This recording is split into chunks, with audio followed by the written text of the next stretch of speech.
La poétique fait avancer le monde, fait avancer la société.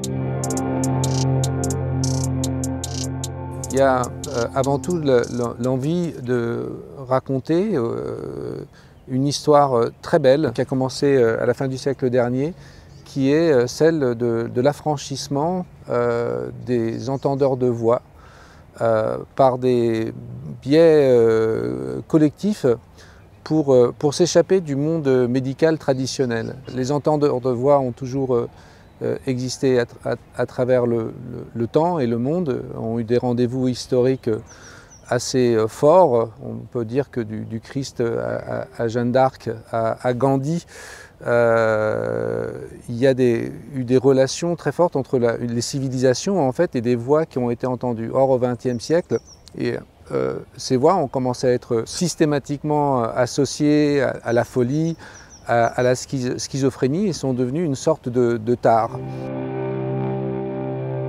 Depuis quelques années, donc, depuis cette espèce d'appel à témoignage qui a eu lieu dans les années 80, où il y a eu une espèce d'outing extraordinaire, on s'apercevait que peut-être que 2% de la population entendait des voix, ce qui est vraiment énorme.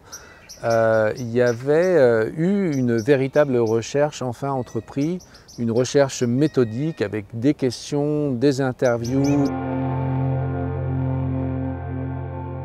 Au théâtre, on a une poétique, on a un champ absolument libre pour pouvoir décrire ce qui se produit quoi, à l'intérieur des êtres. C'est un sujet très difficile à traiter parce que ça pose des questions dramaturgiques de comment est-ce qu'on peut représenter cet irreprésentable. Il va évidemment y avoir un travail vocal particulier, on va assister à un groupe de paroles, à des récits de ces gens. Il y a petit à petit le personnage que jouera Valérie Dréville qui part en fait par le théâtre et par la poétique du théâtre va vers une incarnation progressive de ses voix par ses camarades de plateau.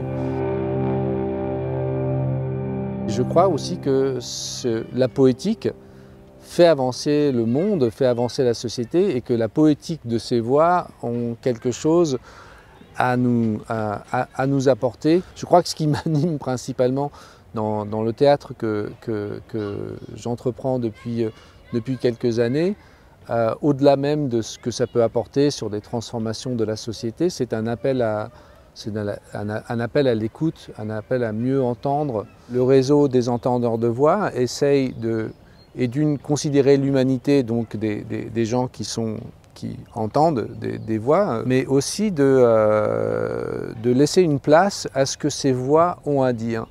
C'est-à-dire que ce n'est pas forcément parce qu'une voix va vous agresser qu'elle vous veut du mal. Et ça me raconte des choses dont je pense la société a vraiment besoin, qui est de mieux écouter, d'arriver à avoir des courages empathiques pour dépasser un peu l'isolement dans lequel chacun est aujourd'hui.